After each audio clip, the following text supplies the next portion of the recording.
शफकत साहब, ये senior leadership की जेल भरो तहरीक में गिरफ्तारियों को लेकर क्या अचानक से स्ट्रैटेजी तब्दील हुई है?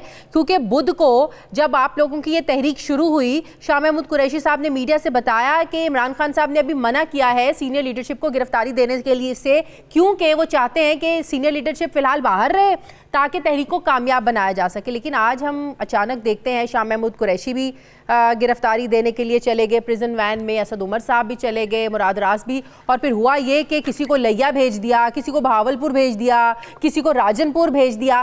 क्या स्ट्रैटेजी एकदम बदली और क्यों बदली? नहीं, देखें, जहाँ तक तो मुख्तलिफ जेलों में भेजने वाली बात है वो तो गवर्नमेंट ने भेजा, वो हमने तो नहीं भेजा। हाँ। और ये सिर्फ उनको तंग करने के लिए और उनको परेशान करने के लिए और उनको तकलीफ देने के लिए ये किया है। और लेकिन उससे उनके हौसले बुलंद हैं और जो हमें इतलात मिली हैं वो हर किस्म की सोबत जो है वो बर्दाश्त करने के लिए बिल्कुल तैयार है। जहाँ तक आपका सवाल है कि उनको ये बिल्कुल दुरुस्त है, उस वक्त तो ये प्लान नहीं था कि उनको गिरफ्तार किया जाएगा, लेकिन शाह साहब की हमेशा ये फीलिंग थी और असद की कि हमें सबसे आगे बढ़ के लीड करना चाहिए। तो इसलिए खान साहब ने हालांकि कहा था, लेकिन उन्होंने मौके को जब मौजूद थे तो वहां पर उन्होंने कहा कि हमें लीड करना चाहिए और इसलिए उन्होंने लीड किया। नहीं तो जब गिरफ्तारियां दे दी तो क्या इनकी फैमिलीज को नहीं पता था कि जेल भरो तहरीक शुरू हो रही है? तो अब वो बाजियाबी की दरखास्तें, रिहाई की दरखास्तें क्यों दे रहे हैं? सेनेटर वलीद इकबाल की अहलिया ने भी दे दी है, शाह महमूद कुरैशी के बेटे और बेटी ने भी दरखास्त दे दी है कि उनके वालिद को रिहा किया जाए। एक तरफ आप जेल भरो तहरीक शुरू कर रहे हैं, दूसरी तरफ आप चाह रहे हैं फटाफट रिहाई भी मिल जाए।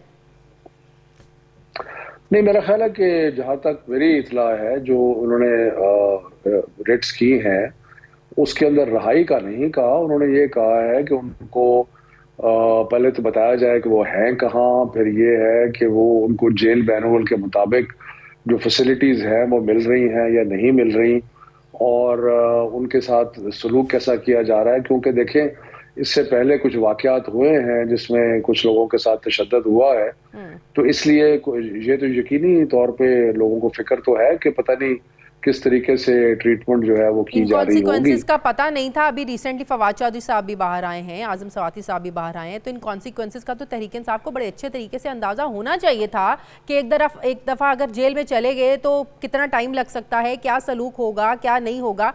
ये तो बातें सारी आप लोगों के इल्म में थी ना शफकत साहब?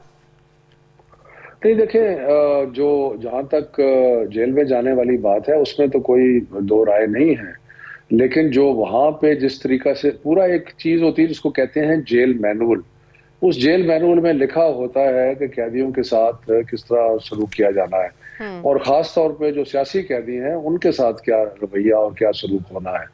तो वो क्योंकि और ये जो अभी तहरीक अदालतों में की है, ये तहरीक सिर्फ इस चीज के लिए की है कि उनकी जो ट्रीटमेंट है या उनके साथ जो रवैया है वो जेल मैनुअल के और इंसानी हकूक के मुताबिक होना चाहिए। तो क्या आप लोगों को कुछ इतलात मिल रही हैं असद उमर के हवाले से, शाह महमूद कुरैशी के हवाले से, क्या उनके साथ जेल मैनुअल के मुताबिक सलूक हो रहा है या उनसे उस तरह का सलूक हो रहा है जिस तरह के फवाद चौधरी साहब ने कहा कि बड़ा मुश्किल है अंदर रहना, आजम सवाती साहब, क्या वो लोग ठीक हैं या उनके साथ वाकई जेल मैनुअल के खिलाफ सलूक हो रहा है? नहीं, अभी मुझे जो इतला है कि पहले दिन उनको बहुत तंग किया गया, रात को सोए नहीं, फिर उनको 300-400 मील सफर करा के वहां कहीं पहुंचाया गया, दवाइयां नहीं जाने दी। बाकी फिर आहिस्ता आहिस्ता कुछ दवाइयों का सिलसिला बेहतर हुआ है, लेकिन शुरू में तो बहुत ही बुरी ट्रीटमेंट की थी। और वो सियासी कैदी हैं, कोई दहशतगर्द नहीं है, कोई चोर चकार नहीं है, तो इसलिए उनके साथ जो ट्रीटमेंट थी वो स्ट्रिक्टली जेल मैनुअल के मुताबिक होनी चाहिए। शफकत महमूद साहब, आपको नहीं लगता लोग आप लोगों की तवक्कुआत के मुताबिक उस तरीके से लोगों ने निकल के गिरफ्तारी नहीं दी? नहीं, हमारे पास तो जो इतलात है उसके मुताबिक हजारों लोगों ने अपने आप को रजिस्टर कराया है गिरफ्तारी के लिए। लाहौर में बेशुमार लोगों ने अपने आप को रजिस्टर कराया है, बाकी शहरों में भी।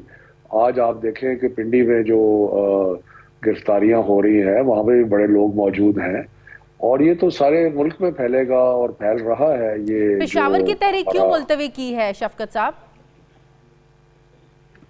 नहीं, पेशावर में जो हमारी इतला है कि इतना बड़ा हजूम आ गया था कि पुलिस ने जो अरेस्ट नहीं किया, और उसमें जो आपने वीडियोस देखी हैं वो मैन्युफैक्चर की गई हैं कि कहीं बेआबान जगह पे खड़े होकर पुलिस ऐलान कर रही है कि जी हाँ। जिसने जेल कर भी जाना है वो आ वो जाए। तो बहुत ही ये फनी सिर्फ एक वीडियो साइड, थी जब पुलिस वाला खुद लाउडस्पीकर पे ऐलान कर रहा है कि आए जिसने गिरफ्तारी देनी है, और दे दो, और कोई आ ही नहीं रहा था। नहीं नहीं, वो साइकोलॉजिकल वॉरफेयर है, वो बिल्कुल एक बेआबान जगह खड़ा करके आप जितनी मर्जी बयान ऐलानात करते रहें, तो वो तो बिल्कुल ही बिल्कुल एक मनगढ़ंत किस्म की कहानी है। तो आपको लगता है कि इस तहरीक का कोई आउटकम होगा, कोई पॉजिटिव कोई असरात आएंगे? जिस मकसद के लिए आप लोग कर रहे हैं वो मकसद तो इस वक्त सुप्रीम कोर्ट में है, और वहाँ आइन और कानून को लेकर ज़ाहिर है उसी लिहाज से फैसला होना है। तो आपको क्या फिर आप लोगों का इस तहरीक का मकसद है? जो भी इलेक्शन के हवाले से फैसला करना है ये तो अब सुप्रीम कोर्ट ने करना है, अदालतों ने करना है, तो क्या फिर मकसद है आप लोगों की इस तहरीक का, शफकत साहब? देखें जी, दो चीजें हैं जो पॉलिटिकल पार्टीज के पास ऑप्शंस होते हैं जब आइन और कानून को फॉलो ना किया जा रहा हो। एक ऑप्शन होता है अदालत का, और दूसरा ऑप्शन होता है अवाम के पास जाके एहतजाज करने का। एहतजाज करने का जो हमने काम था वो पहले शुरू किया था, ये से पहले ऐलान किया होता, उस वक्त सुप्रीम कोर्ट ने सुओ मोटो नोटिस नहीं दिया था।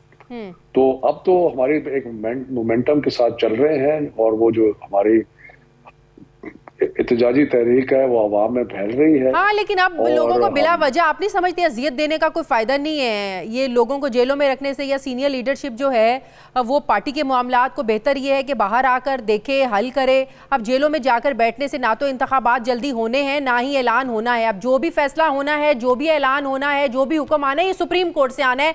तो ये बेसूद नहीं है आपसे ये सारी एक्सरसाइज? नहीं, देखें, ये सुप्रीम कोर्ट भी वैक्यूम में तो नहीं होता ना। सुप्रीम कोर्ट के इर्द गिर्द एक माहौल होता है, और वो माहौल जो है वो बनता है, और माहौल बन रहा है। और जो तहरीक इंसाफ की ये जो जद्दोजहद है उसकी वजह से एक माहौल बना है, उसकी वजह से ये आपको सुओ मोटो नजर आ रहा है। ऐसे थोड़ी नजर आ रहा है आपको। ये पहले पहले क्यों नहीं हुआ? तो ये सुओ मोटो जो है ये एक खास जद्दोजहद का नतीजा है, और वो आपको नजर आ रहा है। तो इलेक्शन कैंपेन तो आप लोगों ने शुरू ही नहीं किया है। जिन्होंने इलेक्शन कैंपेन करनी है वो तो सारे जेलों में जा रहे हैं। आइन के मुताबिक अगर 90 रोज में होना भी है इलेक्शंस, तो आप लोगों ने क्या तैयारी की है? कैंपेन्स तो आप लोग कर नहीं रहे हैं। जिसने अवाम में जाना था, इमरान खान साहब अभी वैसे नहीं जा रहे हैं जब से उनको जख्मी हुए हुए हैं। सीनियर लीडरशिप वैसी जेलों में जा रही है, तो कैंपेन कैसे करेंगे? या इतना कॉन्फिडेंस है आप लोगों को कि कैंपेन की ज़रूरत ही नहीं है, कल भी अगर इंतखाबात हो जाए तो आप लोग अवाम में जाने के लिए तैयार हैं? देखिए, आपको कैंपेन की जो डेफिनेशन है उसको जरा गौर करना पड़ेगा। आजकल के ज़माने में कैंपेन सिर्फ जलसे जुलूस नहीं होते। आजकल की कैंपेन में आपके सामने आपसे बात करना भी कैंपेन है, क्योंकि हज़ारों लाखों लोग देख रहे हैं। इसी तरह सोशल मीडिया जो है वो भी एक कैंपेन है, जेल में जाना भी एक कैंपेन है। हर ये जितने भी सियासी तरीके होते हैं वो सारे के सारे आजकल के ज़माने में मीडिया, सोशल मीडिया, तो ये कैंपेन तो हमारी जारी है, और ये कैंपेन हो रही है, और इसीलिए तो भागे हुए हैं, डरे हुए हैं। उनको पता है कि इनको इलेक्शन में फेंटी पड़ेगी।